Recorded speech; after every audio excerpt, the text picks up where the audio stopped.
everyone, and welcome back to Lucky Loaders 15, where I'll be giving you 3 selections for tomorrow's horse race in action. But before we get into them, I quickly just want to reflect on how our tips have performed today. In the end, it's been a good day here on the YouTube channel as we came away with a couple of winners. The first winner of the day was Canonised at York. I thought Tom Mark 1 gave her a lovely ride, and in the end she was a very gutsy winner for William Haggis, so I hope some of you were aboard there. Also as well, Graystown, that was a good winner for us at Hexham. A couple of points during the race, he did look a little bit lazy, but I thought Sam gave him a good ride to keep his mind on the job, and in the end he was quite a comfortable winner, and I always thought he had it in the bag when he was going up the home straight. So that was a good result for us there. Also as well, we got a couple of each way returns. Probably the most agonising of them was Burning Victory at my next best there in the Cesarovich. I thought at one point she was home and hosed, but yeah, she just set it up for Buzz, who had a target to aim at in the closing stages. She ran a valiant race. The pair were miles clear of the rest of the field, but yeah, just got chinned in the closing stages. But if you backed her each way as recommended, you would have got an each way return there.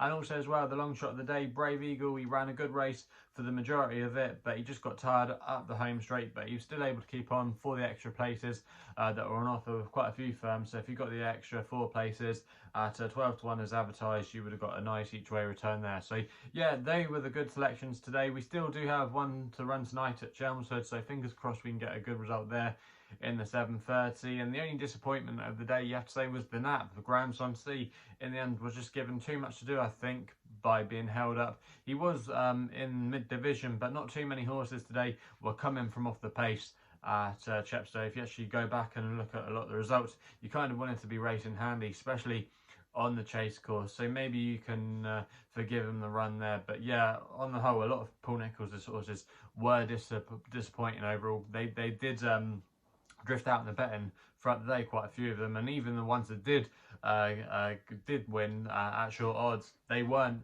emphatic winners. I think it was only his horse in the first race that was a wide margin winner, but a lot of the other ones were just scraping home, and yeah, were either just winning or very weak in the betting. So it's maybe something tonight over the next couple of weeks, but I'm sure he'll be in red hot form once we get more into the jump season. But yeah, just maybe one thing to note, if you're having a bet on the jumps at the moment, that Paul Nicholls' horses maybe could be taken on. I know he's got quite a few horses at Newton Abbot tomorrow that we're going to be seeing, so maybe just if you like to lay horses, maybe just one thing to note there. But yeah, anyway, away from that, hopefully we can have a good day going into tomorrow's racing. Well, like I said at the top of the video, I've got 3 selections for you, and we're going to be going across the RSC for the first one, which runs in the 2:30 at the Curragh. I'm going to take a chance on my long shot here with a horse called Shelly Banks for Jake Cohen, claiming 10, and he's riding for Eamon O'Connell. Currently available 10 to 1 with some firms who are paying 4 places on this race, including the likes of SkyBet. I'm going to recommend a 0.5 each way selection here. Now, I thought this filly was quite unlucky last time we saw her. She was returning from a short break when she finished in 4th place at Tipperary. She encountered quite a few traffic problems that day and didn't get the clearest of passages, but I still thought she ran better than the bare form may suggest. And I think returning to the Curragh tomorrow will see her in good stead. She won at this course back in July off a mark of 74. She is now £7 higher, but she's got Jake Kern claiming a handy £10 off the horses back tomorrow. And I just think returning to this track could see her in a better light. She won't mind the conditions either. She can handle these.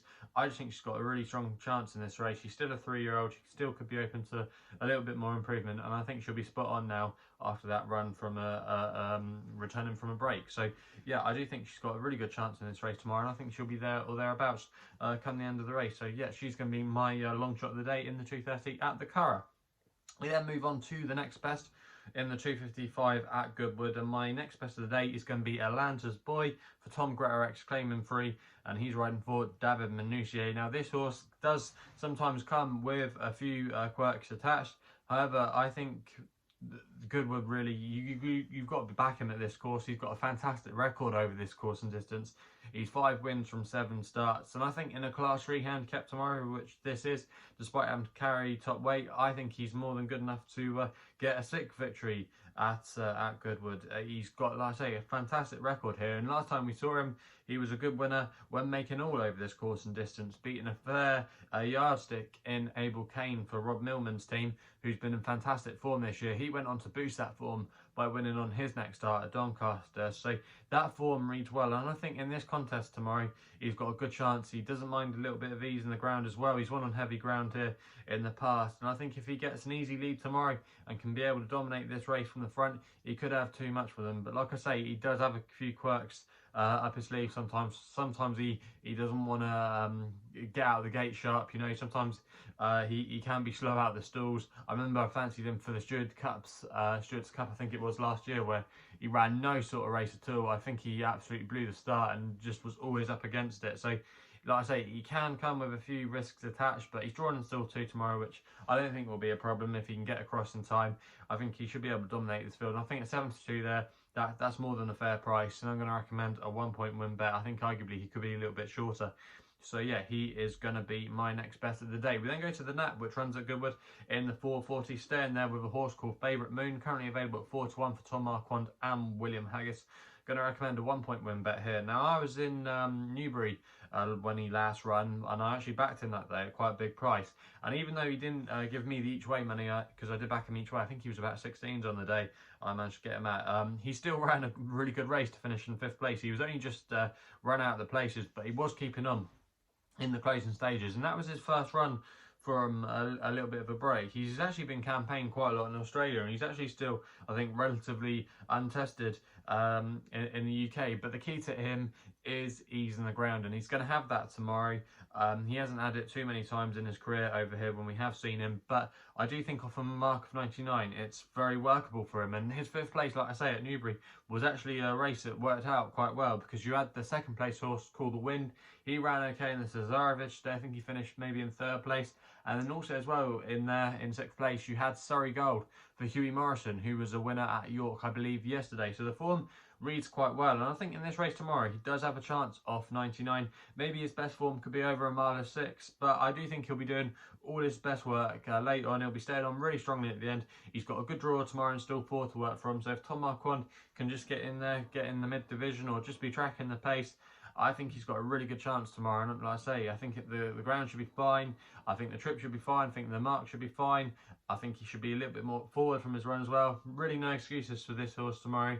And the yard are going in good form as well, obviously, because we had a winner with them today. So, yeah, I do think Favourite Moon, I think he'll go very close in this race. I do respect the chances of Champagne PF, but I just wonder maybe if he's a little bit high in the weights now and could be vulnerable to a more class act, such as Favourite Moon, who I do think is a class act on his day. So, yeah, he is going to be my nap in the 440 at Goodwood. So, they're the 3 selections for tomorrow's racing.